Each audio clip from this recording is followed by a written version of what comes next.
வின்டி வினயர்களுக்கு வணக்கம். அனைவருக்கும் புத்தாண்டு நல்வாழ்த்துக்கள். இது குருஜி நேரம். இந்த நிகழ்ச்சியை தொகுத்து வழங்குவதில் மிக்க மகிழ்ச்சி. இந்த நிகழ்ச்சியில் ஜோதிடம் சம்பந்தமான உங்கள் கேள்விகளுக்கு பதிலளிக்க காத்திருக்கிறார் நமது பிரபல ஜோதிடர் ஜோதிட கலையரசு ஆதித்ய குருஜி அவர்கள். முதலில் அவரை வரவேற்போம். வணக்கம். புத்தாண்டு எப்படி சார் போனுச்சு? இப்போ எப்படி இருக்கும் ஜோதிட கருத்து கணிப்பின்படி? ஏற்கனவே ஒரு 2 நாளைக்கு முன்னாடி எதிரும் நிகழ்ச்சியில் புத்தாண்டை பற்றி ஒரு இதை பார்த்துட்டோம். புத்தாண்டு பொதுவாக நான் சொன்ன மாதிரி இந்த வருஷம் பிறந்தது நான் ஏற்கனவே எதிரும் நிகழ்ச்சியில் புத்தாண்டு தினத்தன்னைக்கு இதை பற்றி பேசினேன். அதாவது ஏழை எளிய மக்கள் அடித்தட்டு மக்களுடைய பொருளாதார வளர்ச்சிக்கான வருடமாக அந்த வருடம் இருக்கும். ஒரு சிறுபான்மையினர், ஒடுக்கப்பட்ட மக்கள், பொருளாதாரத்தில் பின்தங்கிய மக்கள், இவர்கள் கையில் இந்த தடவை பணப்புழக்கம் அதிகம் ஏற்பட்டு சுருக்கமாக சொன்ன மாதிரி எதிரும் நிகழ்ச்சியில் சொன்ன மாதிரி, அதாவது பணக்காரன் ஆகிக்கொண்டே போகிறான், ஏழையாகி கொண்டே இருக்கிறான். அப்படி என்கிற அந்த மனத்தாங்களும் குற்றச்சாட்டும் 2016ஆம் ஆண்டு இல்லாமல் சகல விதமான அடித்தட்டு மக்கள், நடுத்தர மக்கள், இவர்கள் எல்லோருக்குமே தொடர்ந்து பேசலாம்.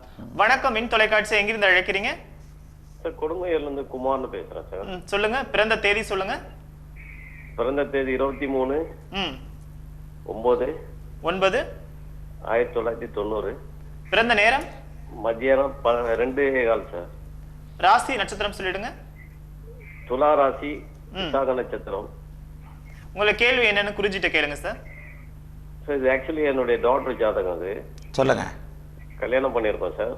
சரி சார், நான் உங்களுடைய பரம ரசிகன் சார். எனக்கு ஓரளவுக்கு ஃபண்டமெண்டலாக ஜோசியம் ஓரளவுக்கு தெரியும். என்னுடைய பரம ரசிகன்றீங்க, ஜோதிடம் தெரியுன்றீங்க. எனக்கு ஜோதிடம் தெரியாத, அப்போ எனக்கு குருநாதர்னு சொல்லுங்க. அப்படிலாம் ஒன்றும் இல்லை சார். இது என் மகளுக்காக உங்கள் இது நான் வெப்சைட்லாம் எல்லா இதுவும் நான் பார்ப்பேன். சரி, ஃப்ரீயாக இருக்கிற டைம்லாம். சரி, ரொம்ப அருமையாக இருக்கும். எளிமையாக எல்லாருக்கும் புரியுற மாதிரி சில நுணுக்கமான தகவலாம் நிறைய சொல்லுவீங்க, கேள்விப்பட்டிருக்கேன். சொல்லுங்க. இப்போ டாக்டருக்கு மேரேஜ் பண்ணேன். சரி. ஒரு 7 மாதம் ஆகுது. சரி. குழந்தை பாக்கியத்தை பற்றி கேட்கலாம் சார். நீங்களே என்னுடைய ரசிகர்னு சொல்லிட்டீங்க, ஓரளவுக்கு ஜோதிடம் தெரியும்னு சொல்லிட்டீங்க. ஆமாம் சார், அதான் உண்மை சார். குழந்தை ஜாதகம் அருமையாக இருக்குது. மகர லக்னம். சரி சார். மகர லக்னம் குரு பகவான் உச்சமாகி லக்னத்தை பார்க்குறாரு. சரி சார். 5ஆம் இடத்துல செவ்வாய். மகர லக்னம் துலாம் ராசி. துலாம் ராசிக்கு இப்போ 7.5 சனி நடந்துக்கிட்டு இருக்கு. 7.5 சனியோட இறுதி பகுதியில் பொண்ணு இருக்கிறா. சரி சார். சனி பகவான் மகர லக்னத்துக்கு அதிபதியாகி 12ஆம் வீட்டில் குரு வீட்டில் மறையிறது மிகப்பெரிய யோகம். அதை நான் ஏற்கனவே தெளிவாக எழுதிக்கிட்டு இருக்கிறேன். சனி பகவான் மகர லக்னத்திற்கு 12ஆம் வீட்டில் குருவோட வீட்டில் மறைஞ்சு இருக்கிறது ஒரு பெரிய யோகம். அவர் துலாம் ராசிக்கும் அவர் ராஜயோகாதிபதி, லக்னத்துக்கும் அதிபதி என்ற நிலைமையில் லக்னம் ராகு அமர்ந்து குருவோட பார்வையில், உச்ச குருவோட பார்வையில் கீழே யோகம் எனப்படுகிற கோடீஸ்வர யோகத்தோட அமைஞ்சிருக்கிறதுனாலையும் தற்போது உங்களுக்கு சனி திசையே வரப்போகுது. அதாவது சனி திசை நடந்துகிட்டு இருக்கு. சனி திசையில் அடுத்து குரு புக்தி வரப்போகுது. குழந்தை பாக்கியம் எப்பன்னு கேட்குறீங்க. உங்களுக்கே ஓரளவுக்கு ஜோதிடம் தெரியும்னு சொல்றீங்க. இப்போ நான் சில ஹிண்ட் கொடுப்பேன், நீங்க தான் பலன் சொல்லணும். குழந்தையை கொடுக்கும் கிரகம் யார்? புத்திர காரகன் யார்? புத்திரகாரன் 5 சொல்லுவாங்க சார். குரு. புத்திர காரகன் குரு. ஆமா சார். ஆமா, 5 குடையவன் சுக்கிரன். புத்திர காரகனுடைய, அதாவது குழந்தையை கொடுக்கும் குருவோட புக்தி அடுத்த வருடம் ஏப்ரல் மாதம் உங்க குழந்தைக்கு ஆரம்பமாகுது. சரி சார். அப்ப உங்க ஜாதகப்படி 2017ஆம் வருஷம் நீங்க தாத்தாவாகணும்னு அமைப்பு இருக்கு. புத்திர காரகனே குழந்தையை கொடுப்பார் என்பதால் குரு புக்தியில உங்க குழந்தை அம்மாவாவாள். விளங்குதா ஜோதிடம்?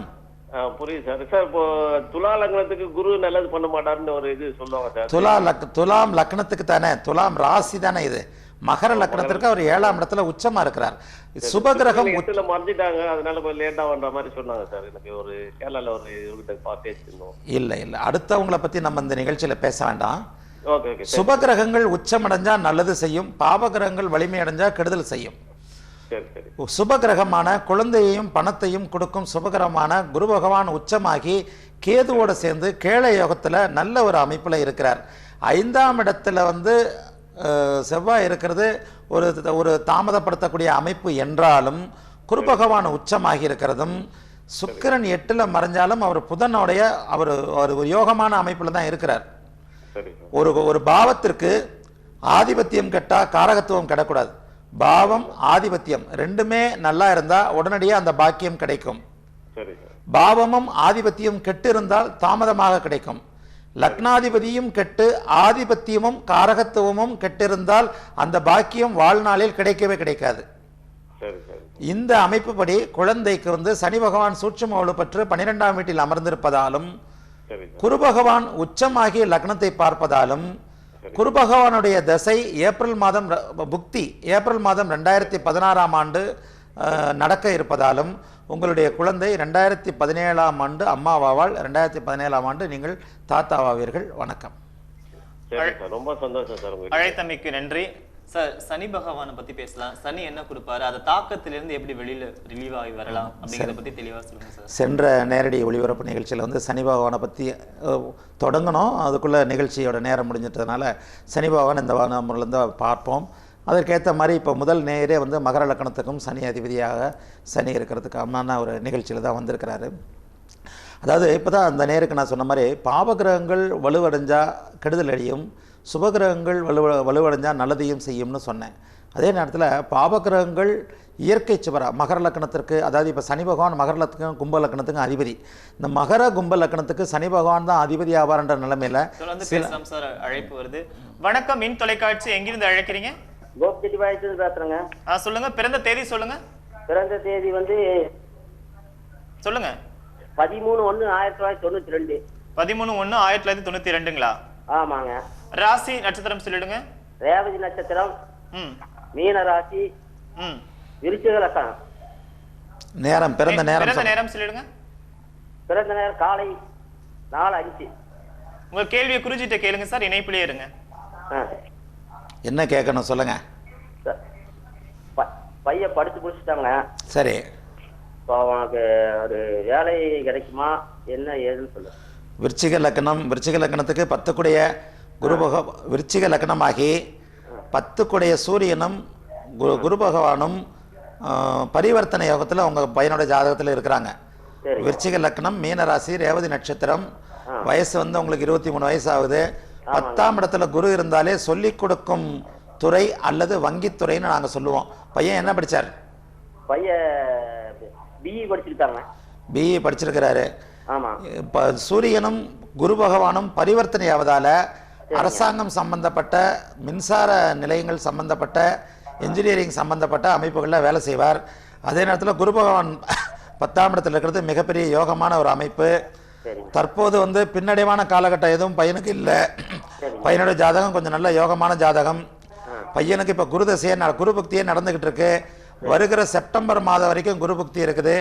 ஜீவனஸ்தானத்திலேயே இருக்கிற குரு பகவான் பையனுக்கு வருகின்ற 9ஆம் மாதத்துக்குள்ள 2016ஆம் வருடம் 9ஆம் மாதத்துக்குள்ள வேலை தொழில் அமைப்புகளை கண்டிப்பாக கொடுப்பார். கவலைப்பட வேண்டாம்.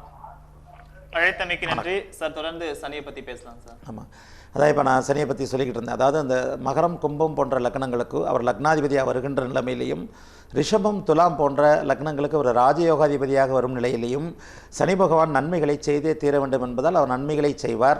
அதே நேரத்தில் சனி பகவான் ஒரு பாவகிரகம்ன்றதுனால நேரடியான ஒரு வலுவை தராமல் ஒரு 6, 8, 12 சுபத்துவமாகி மறைந்திருக்கிற நிலைமையில் மட்டுமே மேற்கண்ட லக்னங்களுக்கு அவர் லக்னாதிபதியாக இருந்தாலும் நன்மைகளை செய்வார். இப்போ உதாரணமாக கும்பலக்கணத்துக்கு அவர் 9ஆம் இடத்துல உச்சமானால் கண்டிப்பாக அவருடைய திசையில் நல்லது செய்ய மாட்டார். அவர் அந்த உச்சமானாலும் அவர் ஒரு பாவகிரகத்தோட சம்மந்தப்பட்டோ சுபகிரகத்தோட சம்மந்தப்பட்டோ சுபகிரகத்தோட பார்வையாக இருந்தால் தான் அவர் நல்லது செய்வார்ன்றதை நான் அடிக்கடி சொல்லிக்கிட்டு வர்றேன். அதே மாதிரி இப்போ கன்னியா லக்னத்துக்கு அவர் 6 குடையவராகி 2ல் உச்சம் ஆவார். சனி பகவான் அவரே 5 குடையவராகவும், அதாவது குழந்தை பாக்கியம், பூர்வ புண்ணியம், அதிர்ஷ்டம் இவைகளை செய்யக்கூடிய 5 குடையவராகவும் ஆவார்ன்ற நிலைமையில் எடுப்பில் கன்னியா லக்னத்துக்கு 2ஆம் இடத்துல அவர் உச்சமாக இருப்பதால் அவருடைய திசைகளை நன்மைகளை செய்வார் என்று சொல்ல முடியாது. வணக்கம், மின் தொலைக்காட்சி, எங்கிருந்து அழைக்கிறீங்க? சிவகாசியிலிருந்து செல்வம் பேசுறேங்க. சொல்லுங்க சார். பிறந்த தேதி சொல்லுங்க. 18/2/1986. நேரம் சொல்லிடுங்க. இரவு 11:15. இரவு 11:15. ஆமா. ராசி நட்சத்திரம் சொல்லிடுங்க. மிருகசீரிட நட்சத்திரம், ரிஷபராசி. உங்க கேள்வி என்னன்னு குறிச்சிட்ட கேளுங்க சார், இணைப்பிலே இருங்க. என்ன கேட்கணும் நீங்க? சார், திருமணம் தடை ஆமாம், 2ல் செவ்வாய் சனி சேர்ந்துருக்கு, அதை பற்றி தான் பேசிக்கிட்டு இருக்கிறேன். கரெக்டாக வரீங்க லைனில். நேர்கள் எல்லாம் சொல்லி வச்ச மாதிரி வரீங்க. கன்னியா லக்னத்துக்கு 2ல் சனி உச்சமானான்னு ஆரம்பிக்கிறேன். துலா லக்னத்துக்கு 2ல் சனி இருக்கிற ஜாதகம் வருது. 2ஆம் வீட்டில், அதாவது இந்த செவ்வாய் சனி வந்து 2, 7, 8, 12 இந்த மாதிரியான அமைப்புகளில் இணைந்திருந்தாலே அது வந்து ஒரு தாமதமான திருமண அமைப்பு. இப்போ உங்களுக்கு 30 வயது ஆகுது இல்லையா? ஆமாம் சார். 30 வயது ஆகுது. இந்த மாதிரியான அமைப்புகளுக்கு வந்து கொஞ்சம் கவனமாக திருமணம் செய்வது, கொஞ்சம் பொருத்தம் நல்ல மாதிரி பார்த்து பண்ணுறது நல்லது. உங்களுக்கு துலாம் லக்னம் ரிஷப ராசியாகி 2ஆம் வீடு எனப்படுகிற விருச்சிகத்தில் செவ்வாய் 2ல் ஆட்சியாகவும் அவரோட சனி சேர்ந்தும் இருக்கிறது ஒரு அவயோக அமைப்பு, ஒரு தாமத திருமண அமைப்பு. இந்த அமைப்புக்கு கொஞ்சம் தாமதமாக 30 வயதுக்கு மேலே தான் திருமணமாகும். அதே நேரத்தில் அடுத்த தை மாதத்திற்கு பிறகு 2017ஆம் ஆண்டு தை மாதத்திற்கு பிறகுதான் உங்களுக்கு தாம்பத்திய சுக அமைப்பே வருகிறது. 30 வயது முடிஞ்சிடுறது தான் நல்லது. ராசிக்கு 7ஆம் வீட்டில், அதே நேரத்தில் செவ்வாய் ஆட்சியாக இருந்தாலும் உச்ச சந்திரனுடைய பார்வையில் அவர் இருக்கிறதுனால திருமணத்து வாழ்க்கையை தடையை உண்டு பண்ணுவாரே தவிர திருமணத்திற்கு பிறகு நல்ல நிம்மதியான வாழ்க்கையை கொடுப்பாரு. தாமத திருமணம் ஆகிறது உங்களுக்கு நல்லது. ஒரு 25, 26 வயசில் இருந்தால் உங்களை புரிந்து கொள்ளாத ஒரு மனைவி அமைந்து நீங்களும் பக்குவப்படாமல் ஒரு மன வாழ்க்கையை நீங்களே கெடுத்துக்கொள்கின்ற ஒரு அமைப்பு ஏற்பட்டிருக்கும். 30 வயதிற்கு பிறகு, அதுவும் துலா லக்னத்திற்கு கொஞ்சம் அவயோக திசையான குருவோட தசை நடக்குது. இந்த குருவோட தசை வந்து உங்களுக்கு 35 வயசில் தான் முடியுது. உங்களுடைய ஜாதகம் பின்யோக ஜாதகம். துலா லக்னத்திற்கு எவருடைய ஜாதகத்தில் சனி திசை வருகிறதோ அவர்கள் மிகவும் கொடுத்து வைத்தவர்கள். துலாம் லக்னத்திற்கு ஒரு 35, 36 வயசிற்கு பிறகு உங்களுடைய சனி தசை வருவதால் திருமணத்திற்கு பிறகு, குழந்தை பாக்கியத்திற்கு பிறகு மிகவும் அதிர்ஷ்டசாலியாக கடைசி வரைக்கும் ஒரு 35, 36 வயசு வரைக்கும் அந்திம காலம் வரைக்கும் பிரமாதமான யோக தசை உங்களுக்கு நடக்குது. திருமணம் தாமதமாவது நல்லது என்பதாலும் தாம்பத்திய சுக அமைப்பு 2017 தை மாதத்திற்கு பிறகு வருகிறது என்பதாலும் ராசிக்கு 7ல் செவ்வாய் சனி கூடி அதுவே லக்னத்திற்கு 2ல் செவ்வாய் சனியாக இருப்பதாலும் 30 வயது முடிந்ததுக்கு பிறகு பண்ணுறது நல்லது. அப்போ தான் ஆகும். கொஞ்சம் கவனமாக பொருத்தம் பாருங்க. வணக்கம். இன்னொரு கேள்வி. அழைத்தமைக்கு நன்றி சார். தொடர்ந்து சனியை பற்றி பேசலாம். ஆமாம், சனியை பற்றி பேசினோடனே சனி பற்றிய ஜாதகங்கள் வருது. நம்ம லைவில் அடிக்கடி நான் இந்த ஒரு தற்செயல்ன்றதா இல்லை ஒரு வினோத அமைப்புன்னு சொல்கிறதா, எந்த கிரகத்தை பற்றி நம்ம பேசிக்கிட்டு இருக்கிறோமோ உடனே அந்த கிரகத்தை பற்றின கேள்வி நேர் ஆட்டோமேட்டிக்காக அதை பற்றியே வந்துடுவார். சனி கன்னியா லக்னத்துக்கு 2ல் சனி இருந்தான்னு ஆரம்பித்தேன். துலாம் லக்னத்துக்கு 2ல் சனி உள்ள ஜாதகம் வருது. சனி பகவான் இப்போ அவருக்கு சொன்ன மாதிரி, அதாவது 2ஆம் வீட்டில் சனி உச்சமாக இருந்தாலும் அவர் 5 குடையவராக உச்சமாக இருக்கிறார் என்று எடுக்கக்கூடாது. குடும்பஸ்தானத்தில் ஒரு பாபகிரகம் உச்சமாக இருக்கிறது என்ற அமைப்பில் இப்போ நேர் கேள்வி கேட்ட மாதிரி தாமதமான திருமணம் சீக்கிரமாக ஆனால் 2 திருமணம் அமைப்பு, புரிந்து கொள்ளாத மனைவி, இவரும் கொஞ்சம் ஈகோவாக இருந்துக்கிட்டு இவரும் கொஞ்சம் 2ல் வாக்கு ஸ்தானத்தில் தனம் வாக்கு குடும்பஸ்தானத்தில் போய் சனி உச்சமாக என்ன பண்ணுவார், இவரும் வள்ளுன்னு அடுத்தவர் மனதை புரிந்து கொள்ளாமல் இவரும் அந்த பாவத்துவமான ஒரு அமைப்பில் சனி இருந்தால் இவரும் வந்து சுல்லுன்னு ஏதாவது சொல்லி அடுத்தவர்கள் மனதை, குறிப்பாக வாழ்க்கை துணையோட யார் ஒருத்தருடைய வீட்டில் பாவகிரகம் 2ஆம் வீட்டில் வலுவாக இருக்கிறதோ வாழ்க்கை துணையோ நண்பர்களோ பங்குதாரர்களோ பழகிறவர்களோ அவர்களுடைய மனதை அறிந்து கொள்ளாமல் சுல்லுன்னு வார்த்தையால் ஏதாவது சுடுசொல் பேசி அவர்களை மன வருத்தப்படும்படி செய்து தங்களுடைய நட்பையவோ வாழ்க்கையவோ அவர்கள் குலைத்துக் கொள்வார்கள். அழைப்பு வருது. வணக்கம், மின் தொலைக்காட்சி, எங்கிருந்து அழைக்கிறீங்க? விழுப்புரம் சார். சொல்லுங்க சார். பிறந்த தேதி சொல்லுங்க. 18/5/2004. பிறந்த நேரம்? பிறந்த நேரம் நைட்டு சார், 12:30 மணிக்கு. 12:30 மணி.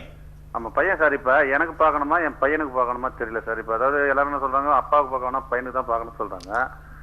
அதாவது நான் இப்ப கேள்வி யாரை பத்தினது? கேள்வி யாரை பத்தியது சார்? கேள்வி யாரை பத்தினது? இப்ப இது என் பையனை பத்தி சார். இப்ப எனக்கு கேட்கலாமா என் பையனுக்கு கேட்கலாம் டவுட்டா இருக்காது. உங்க பையன், அதாவது உங்க பையனுக்கு ஜுரம் அடிச்சா நீங்க மாத்திரை சாப்பிடுறீங்களா, பையனுக்கு மாத்திரை கொடுக்குறீங்களா? பையன் தான் சாப்பிடுறேன் சார். அப்ப பையனை பத்தி தான் ஜாதகம் பார்க்கணும். பிறந்த தேதி 18ஆம் தேதி நள்ளிரவு 12:30 மணிக்கு பிறந்தார்னா அதிகாலை விடிஞ்சா 19ஆம் தேதியா? ஆமா சார். விடிஞ்சா 19ஆம் தேதி. என்ன என்ன என்ன ராசி, என்ன நட்சத்திரம்? மேஷம். பரணி நட்சத்திரம் சார். கார்த்திகை நட்சத்திரம் வருது. அப்ப 18ஆம் தேதி தான் பிறந்தாரா? ஆமா சார். அதாவது 17ஆம் தேதி இரவு 18ஆம் தேதிக்கு அதிகாலையா? ஆமா சார். இல்ல சார், 17ஆம் தேதி இரவு பிறந்தார் சார். 18ஆம் தேதி தான் சார் பிறந்தார். 18ஆம் தேதி? 17ஆம் தேதி இரவு சார். 18ஆம் தேதி. 17ஆம் தேதி இரவு விடிஞ்சா 18ஆம் தேதி. பரணி நட்சத்திரம். அஷ்டம சனி நடந்துட்டு இருக்கு மேஷராசிக்கு, கும்பலக்கணம். அதாவது நிறைய பேர் இந்த மாதிரி பண்றீங்க. அதாவது தகப்பனாருக்கு தொழில் சரியில்லைன்னா புள்ள ஜாதகத்தை பார்க்கணும். சில மாவட்டங்களில், மேற்கு மாவட்டங்களில் இந்த மாதிரி கருத்து நிலை வருது. அதாவது புள்ள பிறந்தவொன்னே அப்பா ஜாதகம் வேலை செய்யாது, பிள்ளையோட ஜாதகத்தை பார்த்தா அப்பாவுக்கு பலன் சொல்லணும். அதான் நான் கேட்குறேன். சொல்லுங்க சார், நான் இது வரைக்கும் கேட்டதே கிடையாது, இப்போதான் முதல் தடவை கேட்குறேன். ஆமாம், சில கருத்துக்காக, பொதுவான கருத்துக்காக சொல்கிறேன். அதுதான் சொல்கிறேன். குழந்தைக்கு உடம்பு உங்களுக்கு உடம்பு சரியில்லைன்னா குழந்தைக்கு மாத்திரை கொடுக்க மாட்டீங்க, குழந்தைக்கு தான் கொடுக்கணும். உங்கள் குழந்தை கொஞ்சம் கும்ப லக்னம், புதன் வந்து 3ல் கொஞ்சம் வலுவான ஒரு அமைப்பில் இருக்கிறாரு. வயசு 10 வயசாச்சு, என்ன கேட்கணும்? 11 வயசு, என்ன கேட்கணும்? படிக்க மாட்டேன் சார். ஆமாம், பயங்கரமாக கம்மியாக இருக்கேன் சார். படிக்கலைன்னா கூட கொஞ்சம் புத்திசாலி தான். புதன் கிரகம் வந்து ராகு கூட சேர்ந்தாலே கல்வியில் வந்து கொஞ்சம் ஆர்வம் குறைவாக இருக்கும். புதனே கல்வியை கொடுக்குறவர். உங்கள் குழந்தைக்கு கும்ப லக்னமாகி கொஞ்சம் நிதானமான குழந்தை தான், அழுத்தமான குழந்தை, கொஞ்சம் சனியோட ஆதிக்கத்தில் இருக்குது, பிடிவாதம். அவன் சொல்கிறது தான், அவன் இது பண்ணுறது தான். நீங்கள் அவன் பேச்சை கேட்கணும், அவன் உங்கள் பேச்சை கேட்க மாட்டான். புதன் வந்து ராகு கூட சேர்ந்து பாதிக்கப்பட்டாலே கல்வியில் வந்து ஆர்வம் குறைவாக இருக்கும். அதே நேரத்தில் 7.5 சனி, அஷ்டம சனி காலங்களில் குழந்தை வந்து சோம்பலாகிவிடும். எந்திரான்ட்டு 9 மணி வரைக்கும் எழுப்புனா கூட அவன் எந்திரிக்க மாட்டான். குழந்தை சோம்பலாகிவிடும். மேஷராசி, 11 வயது குழந்தைக்கு படிப்பில் ஆர்வம் குறையும். இன்னும் 2 வருடங்கள், 2016, 17ஆம் வருடம் வரைக்கும் அஷ்டமச்சனி நடந்துகிட்டு இருக்கு குழந்தைக்கு. அஷ்டமச்சனிக்கு பிறகு கண்டிப்பாக இந்த அஷ்டமச்சனி 7.5 சனி நடக்கும் குழந்தைகள் நிச்சயமாக கல்வியில் ஆர்வத்தை காட்டும். உங்கள் ஜாதகப்படி குழந்தையோட ஜாதகம் யோகமாக இருக்குது. முக்கியமாக கும்ப லக்னமாகி லக்னத்தை சிம்ம குரு பார்க்குறாரு, லக்னத்தை குரு பார்க்குற, ராசியை குரு பார்க்குற. அதாவது உங்களுடைய குழந்தையின் ஜாதகத்தில் மேஷராசி கும்ப லக்னமாகி சிம்மத்தில் குரு அமர்ந்து லக்னத்தையும் ராசியையும் பார்ப்பதால் இந்த குரு பார்வை ராசிக்கும் லக்னத்திற்கும் உள்ள குழந்தைகள் எவ்வாறானாலும் தானே கஷ்டப்பட்டு தன்னுடைய கையை ஒன்றி தன்னுடைய முயற்சியில் பிழைத்துக் கொள்வார்கள் என்பதால் உங்கள் குழந்தையை பற்றி எதிர்காலத்தில் கவலைப்பட தேவையில்லை. ஒரு 2 வருஷம் குழந்தைய அஷ்டம சனி முடிகிற வரைக்கும் இப்படி தான் இருக்கும். அதோடைய போக்கிலே விட்டு பிடிங்க. வணக்கம். அழைத்தமைக்கு நன்றி சார். தொடர்ந்து சனியை பற்றி பேசலாம். ஆமாம், அதான் அந்த சனி பகவான் வந்து பாபகிரகம் என்பதால் மிகப்பெரிய ஒரு வலுவை அடையக்கூடாது. குடும்பஸ்தானத்தில் இருக்கும்போது கொஞ்சம் தாமத திருமணங்களை கொடுப்பார். அதே மாதிரி மேஷ லக்கணத்துக்கு 7ஆம் இடத்துல உச்சமானாலும் தாமத திருமணங்களை கொடுப்பார். சனி பகவான் பொதுவாக வந்து எந்த ஒரு அமைப்பிலும் வலுவாக இல்லாமல் மறைந்து ஒரு சுபத்துவமாகி இருக்கும் நிலைமையில் வந்து கொஞ்சம் யோகங்களை செய்வார். இதை நான் அடிக்கடி எல்லா பத்திரிகைகளிலும் எழுதிக்கிட்டு வர்றேன். குறிப்பாக வந்து சனி வந்து ஆயுளை மட்டுமே கொடுப்பதற்கான கிரகம் என்பதால், அதாவது கிரகங்கள் எதை தருகின்றனவோ அதன் பெயரிலேயே அழைக்கப்படுகின்றன. உதாரணமாக சுக்கிரன் கலத்திரக்காரகன், மனைவியை கொடுப்பதால் கலத்திரம் எனப்படுகிற பேசலாம். அழைப்பு வருது. வணக்கம், வின் தொலைக்காட்சி, எங்கிருந்து அழைக்கிறீங்க? சார் தென்காசிலேருந்து பேசுறேன் சார். சொல்லுங்க, பிறந்த தேதி சொல்லுங்க சார். 15/4/92. 15/4/1992ங்களா? 15/4/92. பிறந்த நேரம் 12:36 PM. ராசி நட்சத்திரம் சொல்லிடுங்க. ராசி வந்து கன்னிராசி, உத்தர நட்சத்திரம். உங்க கேள்வியை குறிச்சிட்டு கேளுங்க சார், இணைப்பிலே இருங்க. யாருடைய ஜாதகம் இது? சார் என்னுடைய ஜாதகம் சார். சரி சார், இப்போ எனக்கு வேலை வந்து பிரைவேட், நிறைய பேர் பிரைவேட் வேலை கிடைக்குங்க, கவர்மெண்ட் வேலை கேட்க. நான் கவர்மெண்ட் வேலை படிச்சுட்டு இருக்கேன். சரி, கவர்மெண்ட் ஜாபுக்கு படிச்சுக்கிட்டு இருக்கிறீங்களா? ஆமா. ஆனா எது கிடைக்கும்? நிறைய பேர் பிரைவேட் ஜாப் கிடைக்குங்க, கவர்மெண்ட் ஜாப் தான் கிடைக்குமா? அரசு வேலை நிச்சயமாக உண்டு. 10ல் சூரியன் இருக்கிறாரு, உச்சமாக இருக்கிறாரு. கடக லக்னமாகி 10ஆம் இடத்துல சூரியன் உச்சமாக இருக்கிறாரு. உங்களுக்கு இப்போ சனி தசை நடந்துக்கிட்டு இருக்கு. வயது வந்து 23 வயசு தான். சனி பக்தி நடந்துட்டு இருக்கு. ராகு தசையில் கடக லக்னத்திற்கு சனி வந்து அட்டமாதிபதியாகி வேலை செய்ய மாட்டாரு. இப்போ 10ல் வந்து சனி உச்சமாக இருக்கிறாரு. இது சூரியன் உச்சமாக இருக்கிறாரு. சூரியன் 10ஆம் இடத்தோடு தொடர்பு கொண்டு, தொழில் ஸ்தானத்தோடு தொடர்பு கொண்டு உச்சமாக இருந்தாலே அரசாங்கத்தில் உங்களுக்கு நல்ல பதவி, அதாவது ஒரு அளவுக்கு நல்ல அதிகாரம் செலுத்தக்கூடிய பதவியே கிடைக்கும். செவ்வாய் வந்து 8ஆம் வீட்டில், அதாவது தொழில் ஸ்தானாதிபதி 8ஆம் வீட்டில் மறைஞ்சாலும் குரு பார்வையோடு இருக்கிறாரு. 2ஆம் வீட்டில் குரு இருந்து சூரியனை பார்க்குறாரு. இந்த அமைப்புகளில் நிச்சயமாக 100% நீங்கள் தமிழ்நாடு அரசு அல்லது மத்திய அரசில் பதவியில் இருப்பீங்க. இந்த சனி புத்திக்குள்ள கிடைக்குமா சார்? சனி பக்தியில் கிடைக்கிறது கொஞ்சம் கஷ்டம். சனி பக்தியில் கிடைக்காதுன்னு சொல்ல மாட்டேன், நெகட்டிவான பதில். அதற்கான முறையான பரிகாரங்களை செஞ்சுக்கோங்க. எதுவுமே கிடைக்காதுன்னு வேத ஜோதிடத்தில் சொல்லப்படலை. கடகலக்கணத்திற்கு சனி வந்து தடைகளையும் தாமதங்களையும் எட்டுக்குடையவன், அட்டமாதிபதின்ற முறையில் எடுத்துக்குவார். புதன் வந்து நீசபங்கமாக இருக்கிறாரு. புதன் நீசபங்கமாக உச்ச கிரகத்தோடு இருக்கிறாரு. உங்கள் ஜாதகமே ரெண்டு கிரகங்கள் உச்சமானாலே கொஞ்சம் ஒரு நல்ல யோக ஜாதகம்தான். 2 கிரகங்கள் உச்சமாகி சுக்கிரன், உச்ச சுக்கிரன், அதாவது புதனும் சுக்கிரனும் சேர்ந்து லக்னாதிபதி பார்ப்பதும் ஒரு யோகம். அதே நேரத்தில் அந்த நீசன் வந்து லக்னாதிபதியை பார்க்குறாருன்ற நிலைமையில் லக்னாதிபதிக்கு, அதாவது சூரியனுக்கும் சந்திரனுக்கும் சஷ்டாஷ்டகம் கேந்திரங்களில் இல்லை. அதாவது கன்னிராசியில் உட்காந்து ராசிக்கு 8ஆம் வீட்டில் சூரியன் உச்சமாக இருக்கிறனால தடைகளுக்கு பிறகே அரசு உத்தியோகம் கிடைக்கும். சந்திரனை வலுப்படுத்துகிற முறையான பரிகாரங்களை பண்ணிக்கோங்க. திங்களூர் போங்க. இப்போ ராகுதசை நடக்குது. ராகுதசை நடக்கிறதுனால இந்த வேலை தடையை நீக்குவதற்காக கண்டிப்பாக ஜென்ம நட்சத்திரம் உத்தர நட்சத்திரத்திற்கு முதல் நாள் சாயந்தரமே, அதாவது ஒரு இரவு முழு இரவு காளகஸ்தியில் தங்கி அடுத்த நாள் காலையில் தரிசனம் பண்ணி குறிப்பாக ருத்ராபிஷேக பூஜையில் கலந்துக்கிறது. ருத்ராபிஷேக பூஜையில் கலந்துக்கிறதன் மூலமாக தாயார் சன்னதியிலையும் பகவான் காலத்திநாதன் சன்னதியிலையும் ஒரு நாளிகை நேரம் அவங்களால இருக்க முடியும். அந்த பரிகாரத்தை உடனடியாக பண்ணுங்கள். ஜென்ம நட்சத்திரம் அன்னைக்கு திங்களூர் போங்க. கும்பகோணம் பக்கத்தில் இருக்கிற திங்களூரில் போயிட்டு ஒரு ஜாமம் எனப்படுகிற 2.5 மணி நேரம் அந்த கோயிலுக்குள்ளே இருங்க. ஒரு முறை ஒரு திங்கட்கிழமை சென்னையில் குன்றத்தூர் என்ற விசேஷமான ஒரு தலம், சேக்கிழார் பெருமான் வசித்த ஊர், மிக மிக பழமையான பாரம்பரியமான ஊர். அந்த குன்றத்தூருக்கு பக்கத்தில் ஸ்ரீபெரும்புதூர் போகிற வழியில் சோமங்கலம் என்ற ஊரில் சோமநாதீஸ்வரர், ஒரு அருமையான மிகப்பெரிய ஒரு அதிர்வுகள் உள்ள ஒரு ஸ்தலம், சந்திரனுக்குரிய ஸ்தலம். அந்த சோமநாதீஸ்வரர் ஆலயத்தில் ஒரு திங்கட்கிழமை போயிட்டு ஒரு நாளிகை நேரம் முழுக்க இருங்க. இந்த பரிகாரங்களை செய்யும் பட்சத்தில், செய்ய கடவுள் அனுமதிக்கும் பட்சத்தில் உங்களுக்கு இந்த சனி பக்தியிலேயே அரசு வேலை நிச்சயமாக உண்டு. வணக்கம். Thank you sir. ஒரு சிறிய இடைவெளிக்கு பிறகு பார்க்கலாம் சார். நேயர்களே, ஒரு சிறிய இடைவெளிக்கு பிறகு குருஜி நேரம் தொடரும்.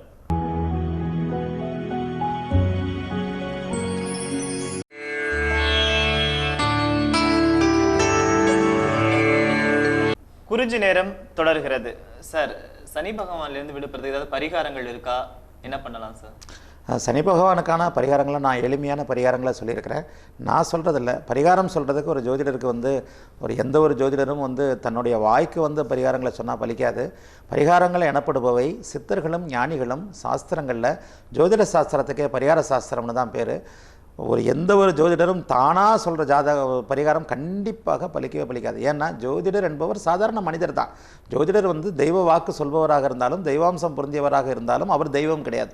தெய்வத்திற்கு நிகரான சித்தர்களும் ஞானிகளும் தெய்வத்திற்கு பதிலாக சொன்ன பரிகாரங்கள் மட்டுமே பலிக்கும் என்கிற சூழ்நிலையில் தொடர்ந்து பேசலாம். அழைப்பு வருது.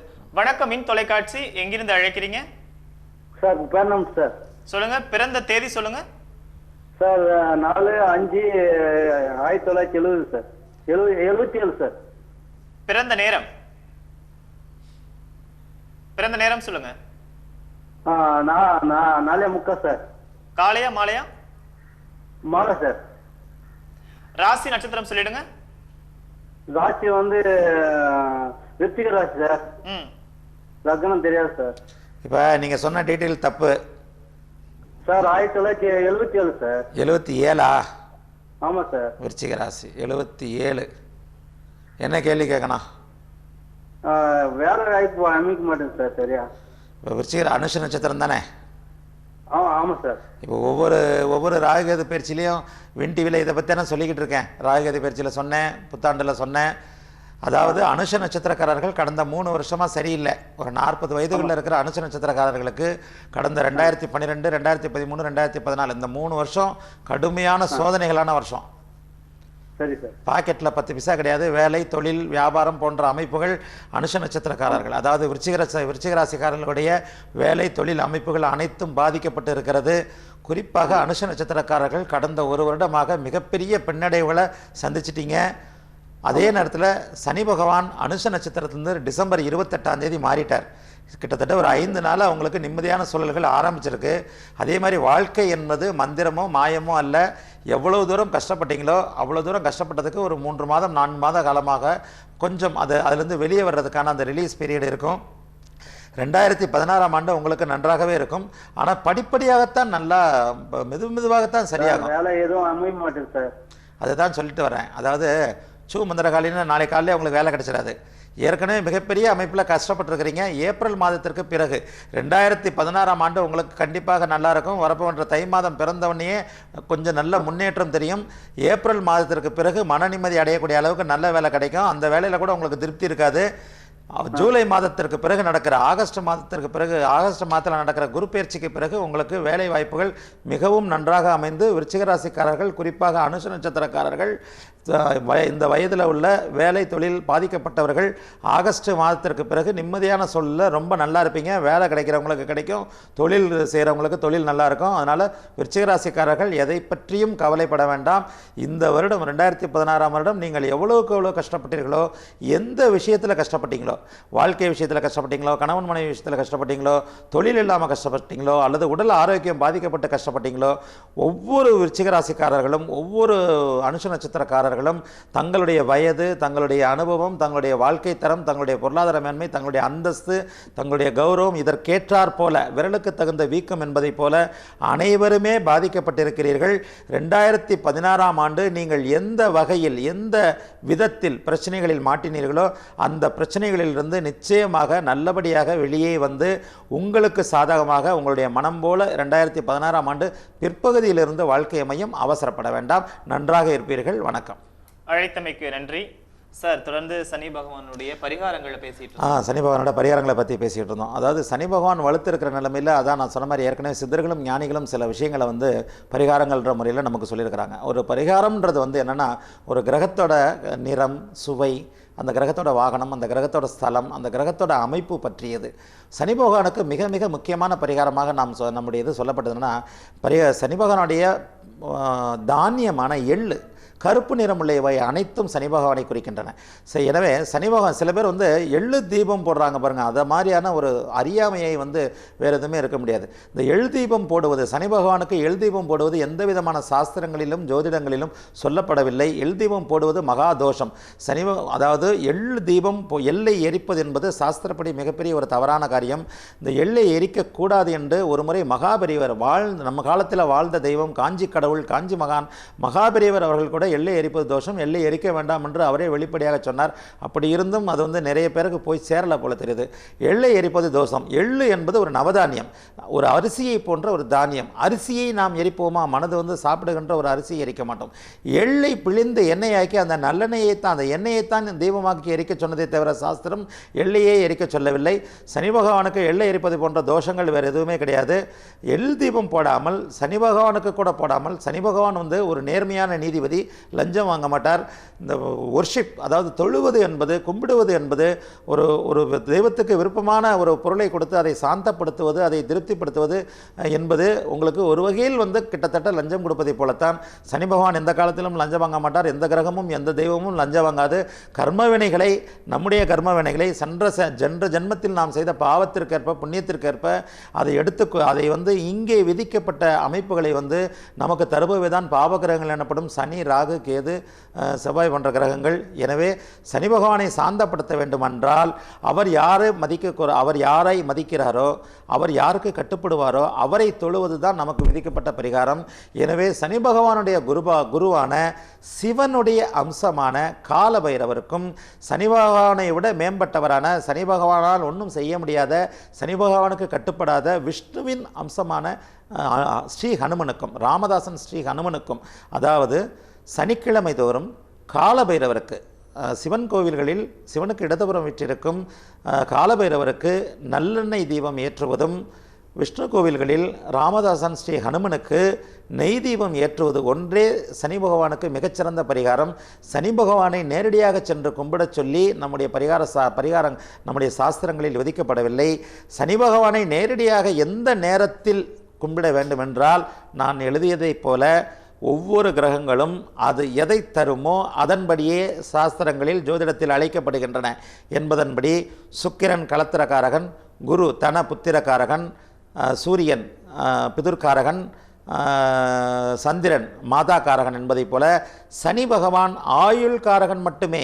உங்களுக்கு எப்போது ஆயுள் தேவைப்படுகிறதோ, 80 வயதாகிவிட்டது, இன்னும் 1 வருடம் நான் உயிரோடு இருந்தால், என் கண்ணுக்கு கண்ணான ஒரு நிமிடம் எப்போது 80 வயதாகிவிட்ட நிலையில், அழைப்பு ஒரு நிமிஷம் பொறுக்கட்டும், 80 வயதாகிவிட்ட நிலையில் அடுத்த வருடம் என் பேரன் பேத்தி கல்யாணத்தை நான் பார்த்துவிட்டு அதன் பிறகு இந்த இல்வாழ்க்கையை, இந்த உலக வாழ்க்கையை முடித்துக் கொள்கிறேன் என்று தோணும்போது மட்டுமே சனி பகவானுடைய தனித்த சனி பகவான் அல்லது சனி ஸ்தலங்களுக்கு சென்று, பகவானே எனக்கு 1 வருடம் ஆயுள் கொடு, என்னுடைய பேத்தி பேரனின் திருமணத்தை பார்த்துவிட்டு நான் இந்த உலகை விட்டு உன்னிடம் வந்து விடுகிறேன் என்று கும்பிடுவதற்காக மட்டுமே சனி கோவில்கள் கட்டப்பட்டிருக்கின்றன என்பதை சொல்லிவிட்டு இந்த நிகழ்ச்சி நேயருக்கு பதில் கொடுத்து விட்டு அடுத்ததை சொல்கிறேன். நேயர் வணக்கம். மின் தொலைக்காட்சி எங்கிருந்து அழைக்கிறீங்க?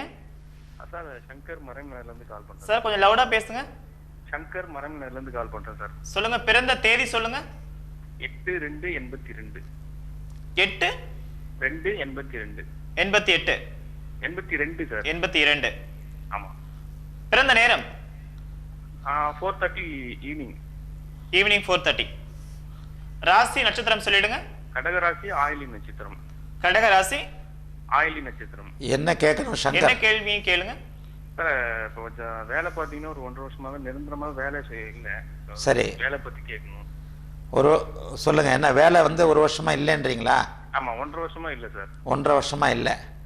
கடகராசிக்கு, கடகராசி ஆயில்ய நட்சத்திரம் 2013 இருந்து உங்களுக்கு ராகு திசை ராகு புக்தி நடந்துக்கிட்டு இருக்கு.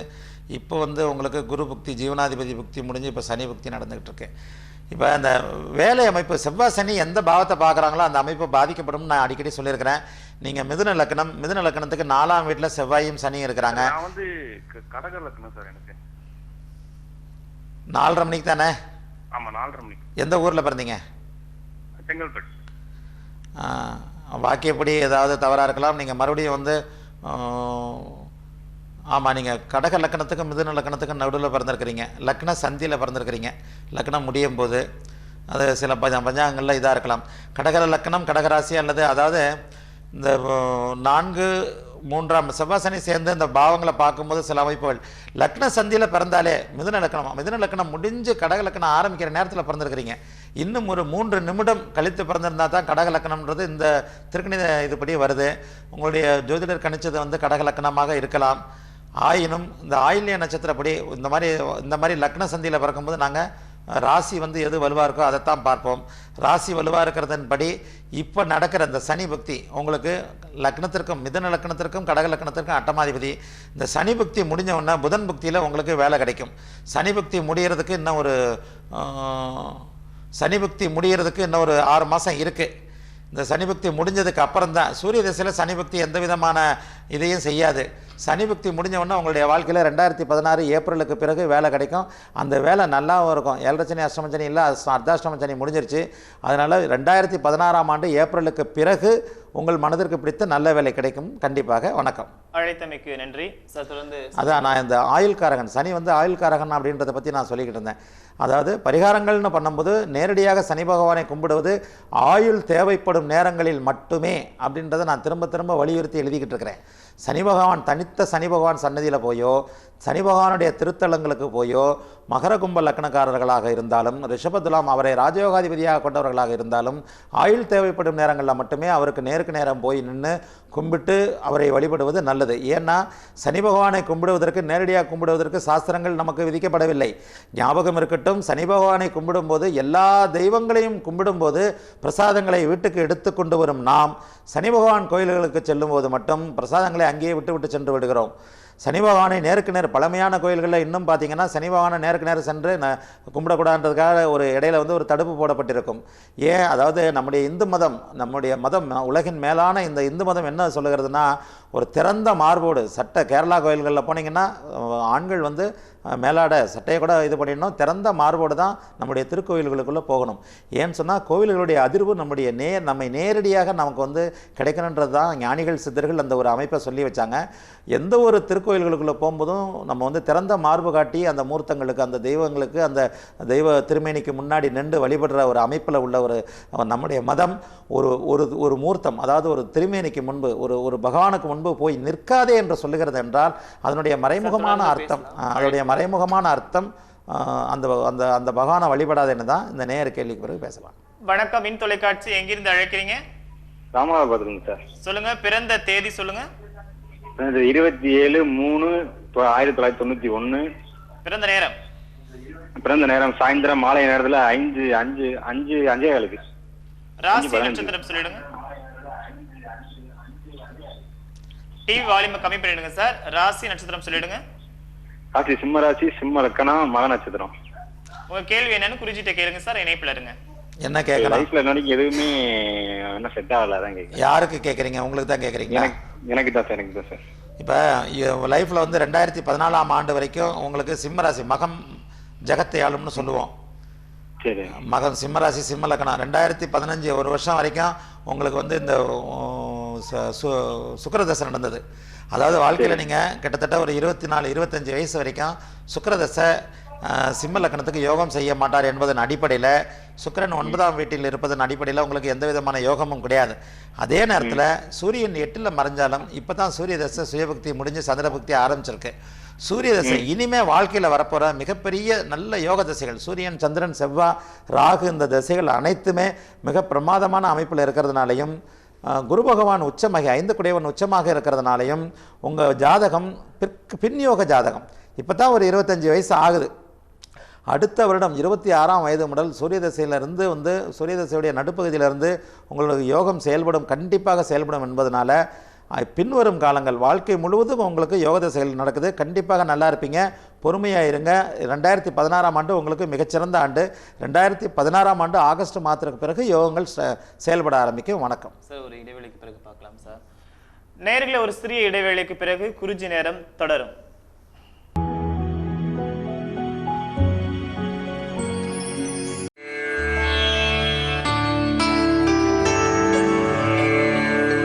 குறிஞ்சி நேரம் தொடர்கிறது சார். தொடர்ந்து சனி பகவானுடைய பரிகாரங்களை பேசலாம். அதான் நான் சொன்ன மாதிரி இந்த எள்ளு நல்லெண்ணெய் தீபம், அதாவது காலபைரவருக்கு சனி பகவானுக்கு காலபைரவருடைய சன்னதியில் சனிக்கிழமை தோறும் சைவத்தை சேர்ந்தவர்கள் காலபைரவருக்காக காலபைரவரை வேண்டி, பகவானே உங்களுடைய சீடரான சனி உங்களை எதுவும் செய்ய முடியாததைப் போல உங்களுடைய நிழலில் நான் ஒண்டிக்கொள்கிறேன். அதாவது உங்கள் பக்கத்தில் நான் இருந்துக்கிறேன்.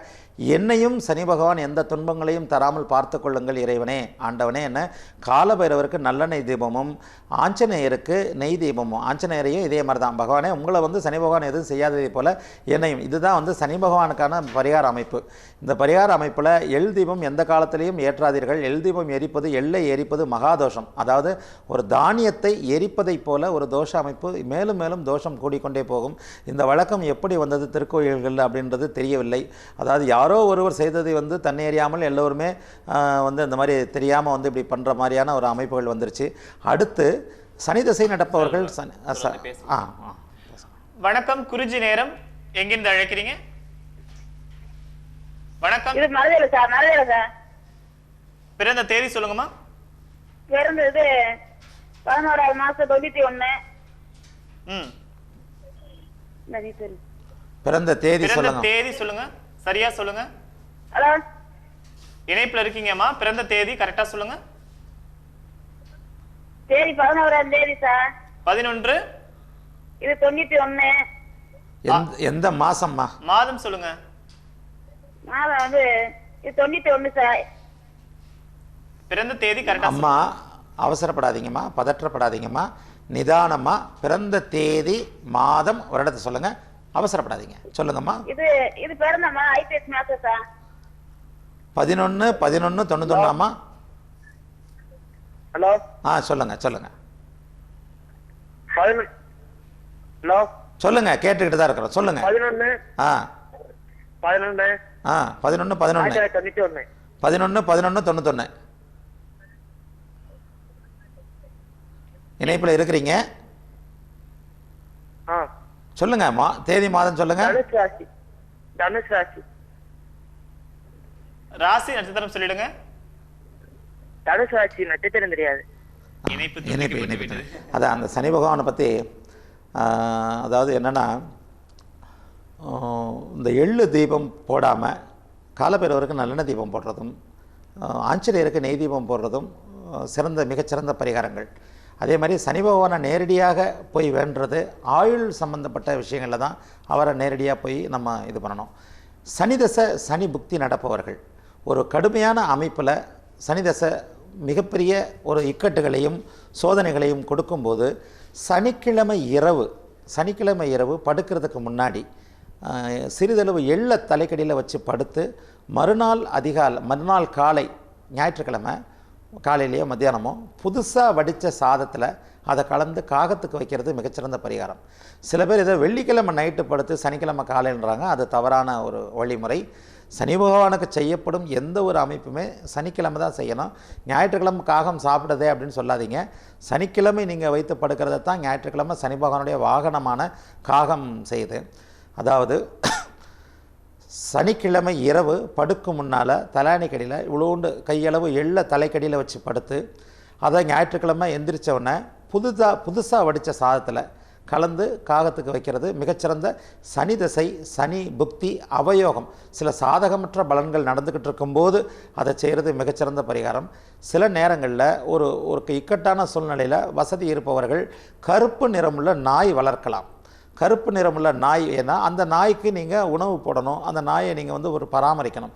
கருப்பு நிறமுள்ள பொருட்கள் இதை ரொம்ப அதே மாதிரி மிகப்பெரிய ஒரு அமைப்புகள், துன்பங்கள், ஒரு சோதனைகள் நடந்துருச்சுன்னு வச்சுக்கோங்க. நடந்ததற்கு பின்னால் கூட அடுப்பு கறி இருக்குது இல்லையா, அந்த அடுப்பு கறியை ஒரு 10-15 கிலோ, அதாவது 17 கிலோ நான் சொல்லுவேன், 17 கிலோ அடுப்பு கறியை வாங்கி சலவை தொழிலாளர்கள், அந்த கரண்ட் இல்லாமல் அந்த இரும்பு பெட்டியை வச்சு தேய்க்கிற சலவை தொழிலாளர்கள் ஒரு 4 பேருக்கு நீங்களே அவர்களுடைய கடைக்கு கொண்டு போய் உங்களுடைய 2 கையும் கறி பிடிக்கிற அளவுக்கு, அதாவது ஒரு மூட்டையில் எடுத்துகிட்டு போனீங்கன்னா கையில் 2 கையும் அப்படியே நல்ல கறி உள்ள எடுத்து உங்கள் 2 கையும் கருப்பு படிக்கிற அளவிற்கு, அந்த கறி படிக்கிற அளவுக்கு அதை எடுத்து அவர்களுக்கு தானமாக கொடுப்பதும், ஒரு 4 பேருக்கு அந்த சலவை தொழிலாளர்கள் 4 பேருக்கும் அடுப்பு கறியை தானமாக கொடுப்பதும் சனியை திருப்திப்படுத்தும். அதே நேரத்தில் இன்னும் ஒரு மிகச்சிறந்த பரிகாரம் என்னென்னா, சனி பகவான் இயலாதவர்களை, ஏழை எளியவர்களை குறிக்கிறவர், கண்ணில்லாதவர்களை குறிக்கிறவர், கால் நடக்க இயலாதவர்களை குறிப்பவர். கொஞ்சம் பொருளாதாரத்தில் வசதி உள்ளவங்க சனி திசை, சனி புக்தி நல்லவைகளை செய்வதற்கு, மேன்மையானவைகளை செய்வதற்கு நடக்க இயலாதவர்களுக்கு இந்த 3 சக்கர சைக்கிள் சனிக்கிழமை இரவு 8 மணியிலிருந்து 9 மணிக்குள்ளே, அந்த சனிக்கிழமை இரவு 8 மணி 9 மணின்றது சனி ஹோரைன்னு பேர். அந்த சனி ஹோரையில் உங்கள் வீட்டில் கொடுக்காம, சனி சம்பந்தப்பட்ட எந்த ஒரு தானங்களையும் வீட்டில் கொடுக்கக்கூடாது, தொழில் இடங்கள்லையும் கொடுக்கக்கூடாது, பொதுவான இடங்களில் வச்சு கொடுக்கணும். ஒரு கோவிலில் வச்சு கொடுக்கலாம், இல்லை ஒரு பொதுவான ஒரு மையமான ஒரு மண்டபம் அந்த மாதிரி இடத்துல கொடுக்கலாம். வசதி படைத்தவர்கள் சனி திசை தீமை செய்யுமானால், தீமைகள் நடந்து கொண்டிருக்குமானால் உடனடியாக இந்த பரிகாரத்தை செய்தீர்களானால் உடனே சனி பகவான் அந்த அமைப்பை நிறுத்துவார், சாந்தப்படுவார், தன்னுடைய கொடூரத்தை கட்டுக்குள் கொண்டு வருவார். அதாவது நடக்க இயலாதவர்களுக்கு உங்களுடைய வசதியை பொறுத்து 3 சக்கர சைக்கிள் தானம் செய்வதோ, அல்லது அந்த அலுமினியத்தில் நடக்க இயலாதவர்களுக்கு ஊன்றுகோல் இருக்கு இல்லையா, அந்த ஊன்றுகோல் தானம் செய்வதோ சனிக்கிழமை அன்று அல்லது உங்களுடைய ஜென்ம நட்சத்திரம் அன்று சனி ஹோரையில், அந்த ஜென்ம நட்சத்திரம் அன்னைக்கு எப்போ சனி ஹோரை வருது அந்த சனி ஹோரை, அல்லது சனிக்கிழமை அன்று இரவு 8 மணிலிருந்து 9 மணிக்குள்ள இந்த தானத்தை செய்வது மிகச்சிறந்த பரிகாரம். அழைப்பு வருது, தொடர்ந்து பேசலாம் சார். வணக்கம், வின் தொலைக்காட்சி எங்கிருந்து அழைக்கிறீங்க? ஹலோ, சொல்லுங்க. குறிஞ்சி நேரம் சார், சொல்லுங்க. வணக்கம் சார். வணக்கம். பிறந்த தேதி சொல்லுங்க. கோபிராம், 4/5/1976 சார். பிறந்த நேரம் 11:10 நைட்டு சார். ராசி நட்சத்திரம் சொல்லிடுங்க. தனுசு ராசி, சாரி மிதுன ராசி, புனர்பூச நட்சத்திரம், தனுசு லக்னம். உங்க கேள்வி என்னன்னு குறிஞ்சிட்ட கேளுங்க சார், இணைப்பிலே இருங்க. என்ன கேட்கணும்? வணக்கம் சார். வணக்கம். வணக்கம், சொல்லுங்க, என்ன கேட்கணும்? இது பிறந்ததுல இருந்தே பிரச்சனையா இருக்கு சார். எதையும் சரியா கரெக்டா கிடைக்க மாட்டேது, வேலை தொழில் எல்லாமே தடையா இருக்குது, பெரிய பிரச்சனையா. பிறந்ததுல இருந்து பிரச்சனை, தாமதமான கல்யாணம். ஆமா, ஏன்னா 8ல இப்பதான் வீடு வாங்குற யோகம் இருக்கா, அம்மாவுக்கு அடிக்கடி உடம்பு சரியில்லாம போதுங்க சார். பிறந்ததுல இருந்தே பிரச்சனைகள், தாமத திருமணம். ஆமா சார். எத்தனை வயசுல திருமணம் ஆச்சு? திருமணம் 2014 ஆச்சுங்க சார். 2014 37 38 வயசு. இந்த நிகழ்ச்சியோட ஆரம்பத்தில் சனியை பற்றி தான் பேசிக்கிட்டு இருக்கேன். அதை நிரூபிக்கிற மாதிரியான அடுத்த ஜாதகம், செவ்வாயும் சனியும் 8ஆம் இடத்துல சேர்ந்த இந்த நிகழ்ச்சியோட ஆரம்பத்தில் இதைத்தான் சொன்னேன். இந்த நிகழ்ச்சியோட ஆரம்பத்தில் இதைத்தான் சொல்லிக்கிட்டு இருந்தேன். செவ்வாயும் சனியும் 2, 7, 8, 12ஆம் இடங்களில் வந்து சேர்ந்தாலே மிக மிக தாமதமான திருமணம் என்று சொல்லியிருந்தேன். அதை போலவே நீங்கள் தனுசு லக்னத்தில் பிறந்து 8இல் செவ்வாய் நீசமாகவும் சனி உடனிருந்தும் அதே லக்னத்திற்கு 8ஆம் இடம் மிதுன ராசி என்பதால் ராசிக்கு 2ஆம் இடமாகவும், அதாவது லக்னத்திற்கு 8இலும் ராசிக்கு 2இலும் செவ்வாயும் சனியும் சேர்ந்து 8ஆம் வீட்டில் இருக்கிறதுனால உங்களுக்கு தாமத திருமணமாச்சு. அதே நேரத்தில் லக்னத்தை லக்னாதிபதி ஒரு கேள யோகத்தோட குரு பகவான் 5ஆம் இடத்துல உட்காந்து பார்க்கறதுனால ஒரு நல்ல அமைப்பு தான். 15 வயசுக்கு அப்புறம் நடக்கிற சனி தசை உங்களை வந்து ரொம்ப விதமான ஒரு எல்லா விதமான தடையையும் பண்ணியிருக்கோம்.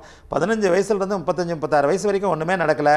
இப்போ புதன் தசை உங்களுக்கு அதான் 2014 புதன் தசை சுக்கிர புக்தியில் மட்டுமே தாம்பத்திய சுக அமைப்பு கிடைச்சதால புதன் தசை சுக்கிர புக்தியில் கல்யாணம். 2017க்கு பிறகு நடக்கிற அமைப்புகளில் தான் புதன் வந்து உங்களுக்கு நல்ல அமைப்புகளை கொடுக்குற ஒரு இதில் இருக்கிறாரு. புதன் 6ஆம் வீட்டில் மறைஞ்சிருக்கிறாரு. புதன் 6ஆம் வீட்டில் மறைஞ்ச புதனுக்கும் குரு கேள யோகத்தில் இருக்கிறனாலையும் சில பரிகாரங்களை லக்னாதிபதியை வலுப்படுத்துகிற சில பரிகாரங்களை நீங்கள் பண்ணிக்கிறது நல்லது. குறிப்பாக வந்து வருடம் ஒரு முறை கும்பகோணம் பக்கத்தில் இருக்கிற குருஸ்தலமான ஆலங்குடிக்கு போங்க. ஆலங்குடிக்கு உங்கள் ஜென்ம நட்சத்திரம் அன்னைக்கு போயிட்டு கும்பிட்டதுக்கப்புறம் வழிபட்டதுக்கப்புறம் ஆலங்குடியில் ஒரு ஜாமம் எனப்படுகிற 2.5 மணி நேரம் நல்ல விஷயங்களை பற்றி சிந்திச்சுக்கிட்டு அந்த கோவிலுக்குள்ளே இருங்க. ஆலங்குடியில் அந்த கோவிலுக்குள்ளே இருக்கிறது மிகப்பெரிய ஒரு அமைப்பு உங்களுடைய குரு பகவானை வலுப்படுத்தும். அடுத்து உங்களுடைய உடம்பில் எந்த நேரமும் மஞ்சள் ஆடை இருக்கணும். உள்ளாடைகளை வந்து மஞ்சள் நிறத்தில் போடுங்க. மஞ்சள் நிறத்தை வந்து வலுப்படுத்துறது, உங்களுடைய சுற்றுப்புற சூழல்கள் மஞ்சள் நிறத்தை வலுப்படுத்துறது. இந்த அமைப்புக்கு உடனடியாக உங்களுக்கு எந்த விதமான உடனடியாக இப்போ இருக்கிற சிக்கல்கள் தீர வேண்டுமென்றால் குரு பகவானுக்கு பிடித்த நிறம் மஞ்சள், குரு பகவானுக்கு பிடித்த சுவை இனிப்பு, மஞ்சளும் இனிப்பும் கலந்த கேசரி மைசூர்பாகு லட்டு, இந்த போன்ற கேசரியோ மைசூர்பாகோ லட்டோ உங்களுடைய மனைவியை நீங்களே செய்ய சொல்லி கடையில் வாங்காமல் 16 வியாழக்கிழமைகள் தட்சிணாமூர்த்தி சன்னதியில் தொடர்ந்து உங்களுக்கு அருகில் இருக்கிற எந்த கோயில் வேணாலும், ஒரே கோயிலில் தான் கொடுக்கணும்னு இல்லை, இதில் தொடர்ந்து பண்ணணுன்றது முக்கியம். 16 வியாழக்கிழமைகள் மஞ்சள் நிற இனிப்பை தட்சிணாமூர்த்தி சன்னதியில் கும்பிட்டுட்டு வர்றவங்களுக்கு கொடுங்க. அதே மாதிரி வருடம் ஒரு முறை ஒரு யானைக்கு ஒரு வியாழக்கிழமை மத்தியானம் 1 to 2 இல்லைனா இரவு 8 to 9 ஒரு வியாழக்கிழமை குருஹோரையில் வருடம் ஒரு முறை அந்த யானைக்கு என்ன பிடிக்கும், ஏன்னா குருவோட வாகனம் யானை, அந்த யானைக்கு என்ன பிடிக்கும்னு முன்னாடியே பாகன்கிட்ட கேட்டுட்டு வருடம் ஒரு முறை கொடுங்க. இதன் மூலமாக உங்களுடைய லக்னாதிபதி வலுப்பெறுவார். லக்னாதிபதி வலுப்பெற்றால் மட்டுமே பாதகாதிபதி திசையில் அல்லது அவயோக திசைகளில் நல்லவைகள் நடக்கும். உங்களுக்கு புதன் 6ஆம் இடத்துல மறைஞ்சு கொஞ்சம் நட்புல இருந்தாலும் 6ஆம் இடத்துல மறைஞ்சிருக்கிறதுனால சில பொருளாதார சிக்கல்களை இடர்பாடுகளை கொடுப்பார். இந்த குருவை வலுப்படுத்தும் முறையான பரிகாரங்களை செய்வதன் மூலம் நீங்கள் நிச்சயமாக நன்றாக இருப்பீர்கள். இதை உடனடியாக செய்யுங்க. 16ஆம் வாரத்தில் முடிவிலே உங்களுக்கு நன்மைகள் தெரியும். வணக்கம். அழைத்தமைக்கு நன்றி சார். தொடர்ந்து சனி பற்றி பேசிட்டு இருக்கலாம். ஆமாம், இப்போ இந்த சனி பரிகாரத்தை பற்றி சொல்லிக்கிட்டு இருந்தேன். அதனால் இந்த சனிக்கு இப்போ குருவுக்கு சொன்ன மாதிரியே அந்த சனிக்குரிய பரிகாரங்களை முறையாக செய்கிறதன் மூலம் சனியோட அவயோகம், அதாவது நடக்க இயலாதவர்கள், கண் தெரியாதவர்கள், பார்வை இல்லாதவர்களுக்கு ஒரு கண்ணாடிக்கோ கண் சிகிச்சைக்கோ முறையான இது பண்ணுறது சனியை சாந்தப்படுத்தும். சனியை அவயோகராக கொண்டவர்கள், சனி யோகம் செய்ய முடியாத நிலைமையில் வலுவாக இருந்து சனி திசையில் சரிவை சந்தித்து கொண்டிருப்பவர்கள், நடக்க இயலாதவர்களுக்கும் கண் தெரியாதவர்களுக்கும் பார்வை இல்லாதவர்களுக்கும் தானங்கள் செய்வது சனியோட சாந்தப்படுத்தும். தொடர்ந்து பேச அழைப்பு வருது. வணக்கம் குருஜி, நேரம் சொல்லுங்க. எங்கிருந்து அழைக்கிறீங்க? சிந்தாப்பேட்டில அழைக்கிறேங்க. சொல்லுங்க. பிறந்த தேதி சொல்லுங்க. பிறந்த தேதி வந்து ஒரு நிமிஷம், என்ன தேதி பிறந்தது? பிறந்த தேதி சொல்லுங்க சார். 8/11/1997. பிறந்த நேரம்? பிறந்த நேரம் 12:45 மதியம். ராசி சொல்லிடுங்க. என்னங்க? ராசி நட்சத்திரம் சொல்லிடுங்க. மகர ராசி, மகர லக்னம். உங்க கேள்வி என்னன்னு குறிஞ்சிட்ட கேளுங்க சார். இணைப்புல இருங்க. யாருடைய ஜாதகம் இது? இது என்னுடைய பொண்ணோட ஜாதகங்க. சொல்லுங்க என்ன கேட்கணும்? ஒண்ணும் இல்லை சார். இப்ப என்னுடைய பொண்ணு வந்து மகர ராசி, மகர லக்னம். ஆமா, அவிட்டம் நட்சத்திரம். அவளுடைய இது வந்து 8ஆம் அதிபதி நீச்சமா இருக்காரு, சூரியன் நீசமாக இருக்கிறார். சரி. ஆமா, அது திக்பலமாகவும் இருக்கிறார். அது 10ல திக்பலம் சொல்றாங்க. ஆமா, பரவாயில்லையே, உங்களுக்கே ஜோதிடம் ஓரளவுக்கு வந்திருக்கே தெரியுதே. இல்லைங்க, இப்போ நீங்க திக்பலத்தை பத்தி மாலைமலர் பேப்பர்ல கொடுத்துட்டு இருந்தீங்க. Very good. ஆமா, அதுக்கு முன்னாடியே நான் தொடர்ந்து ஒரு 5-6 வருஷமா திக்பலத்தை பத்தின கட்டுரைகள் எழுதிக்கிட்டு தான் இருக்கிறேன். அதுதான் சார், அது உங்களை அப்பாயின்மெண்ட் கூட 2 வாட்டி கேட்டேன். சரி நேரா வந்து பாக்கலான்னுட்டு. எனக்கும் அந்த ஜோதிடத்துல கொஞ்சம் ஆர்வம் உள்ளவன் தான். சரி. ஆனாலும் பெண்ணோட ஜாதகன்றதுனால அவங்களுடைய ஆயுள் பாவம் நீச்சம். அதாவது நான் ஏற்கனவே எழுதியிருக்கிறேன், பாப கிரகங்கள் ஸ்தான பலத்தை விட திக்பலம் அடையிறது தான் நல்லதுன்னு எழுதியிருக்கிறேன். ஆயுள் ஸ்தானாதிபதி நீசம்னு எடுக்காதீங்க. ஆயுள் ஸ்தானாதிபதி ஆட்சி உச்சத்துக்கு நிகரான திக்பலத்தை அடைஞ்சிருக்கிறார். ராசிக்கும் 10ல் அவர் இருக்கிறார், லக்னத்துக்கும் 10ல் அவர் இருக்கிறார். இது ஒரு மிகப்பெரிய அமைப்பு. சந்தோஷம். அதை விட ரொம்ப பெரிய முக்கியம். அதாவது ஒரு ஜோதிடம்ன்றது உங்களுக்கு இப்ப எல்லாருமே ஓரளவுக்கு படிச்சவர்கள் ஜோதிடத்தை தெரிஞ்சுக்கிறதுக்கு, ஜோதிடத்துல ஆர்வமா இருக்கிறது ரொம்ப சந்தோஷமா இருக்குது. நாங்கெல்லாம் அந்த காலத்துல படிக்கவே இல்லை. ஜோதிடத்தோட ஆர்வத்தினால படிப்பை இழந்தவன் நான். ஜோதிடத்தோட ஆர்வத்தினால எங்க அப்பா வந்து நீ படிக்கவே மாட்டாடான்னு சொல்லிட்டார். ஜோதிடத்தோட ஆர்வத்தினால படிப்பு இழந்த என்னை போன்றவர்களுக்கு உங்களை மாதிரி படித்தவர்கள் ஜோதிடத்தில் ஆர்வமாக இருக்கிறது ரொம்ப பெருமையாக இருக்குது. அதே நேரத்தில் நீங்கள் ஜோதிடத்தை இப்படித்தான் எடுக்கணும். ஆயுள் ஸ்தானாதிபதி நீசம், அதே ஆயுள் ஸ்தானாதிபதி அடுத்த ஸ்தானபலம், திக்பலம், திருக்பலம், காலபலம், அயனபலம், சேஷ்டபலம் என 6 விதமான ஷட்பலங்கள் சொல்லப்பட்ட இந்த ஜோதிட சாஸ்திரத்தில் பாபகிரகங்கள் எனப்படும் சூரியன், சந்திரன், சூரியன், சனி, செவ்வாய், ராகு, கேது இவைகளுக்கு, ராகு கேதுகளுக்கு திக்பலம் கிடையாது. சூரியன், செவ்வாய், சனி இந்த 3க்கும் திக்பலமே நம்முடைய ஞானிகளால் பெரிதாக சொல்லப்பட்டது. ஸ்தானபலம் 8ஆம் இடத்துல ஆட்சி பெற்றிருந்தால் அது அவயோக ஜாதகம். ஆட்சி பெறாமல் 10ல் நீசமாகி திக்பலம் பெற்றதால் உங்களுடைய பெண் யோக ஜாதகத்தை கொண்டிருக்கிறாள். அதைவிட முக்கியமாக லக்னத்தில் நீசமாக அமர்ந்திருக்கும் குருவும் 3ஆம் இடத்தில் அமர்ந்திருக்கும் சனியும் பரிவர்த்தனை பெற்றிருக்கிறார்கள். ஆக பரிவர்த்தனை பெற்ற கிரகங்கள் என்னாகும்? ஆட்சி பெற்ற பலத்தை அடையும். அதாவது பரிவர்த்தனை பெற்ற கிரகங்கள் தனது திசையில் தான் எந்த பாவத்தில் பரிவர்த்தனை பெற்றனவோ அந்த பாவத்தின் பலனைத்தான் செய்யும். மிக மிக முக்கியமாக உங்கள் குழந்தைக்கு 23 வயது முடிந்தவுடன் குரு தசையும், 39 முடிந்தவுடன் கிட்டத்தட்ட 58 வயது வரைக்கும் சனி தசையும் நடக்க இருக்கிறது. ஆகவே லக்னாதிபதியும் ராசிநாதனும் ஒருவரே ஆகி அவர் பரிவர்த்தனையின் மூலம் லக்னத்திலே அமர்வதாகி, அவர் பரிவர்த்தனை இல்லாமல் குருவோட வீட்டில் சூட்சும வலு பெற்று அஷ்டமாதிபதி திக்பலம் பெற்ற உங்கள் குழந்தை தீர்க்காயுளுடன் இருப்பாள். கண்டிப்பாக தீர்க்காயுளுடன் இருப்பார். ஜோதிடத்தை முழுமையாக தயவு செய்து புரிந்து கொள்ளுங்கள். மிக யோக ஜாதகம். சனியும் குருவும் அதோடைய தசையை நடத்துவது மிகச்சிறந்த யோகம். சூரியன் திக்பலமாக இருப்பது நேரடியாக, அதாவது 8ல் அவர் ஆட்சி பெற்றிருந்தால் சுபத்துவம் அடைந்திருக்கும் நிலைமையில் மட்டுமே வெளிநாட்டு யோகத்தை செய்வார். சுபத்துவம் மட்டும் அடையாமல் பாபத்துவம் அடைந்திருந்தால் 8ல் இருக்கும் சூரியன் மிகப்பெரிய கொடுமைகளை செய்வார். அதை தவிர்க்க உங்களுடைய குழந்தைக்கு யோக ஜாதகமாகி 10ஆம் வீட்டில் திக்பலம் பெற்றிருப்பதால் இது உண்மையில் யோகமான ஒரு அமைப்பு. வணக்கம்.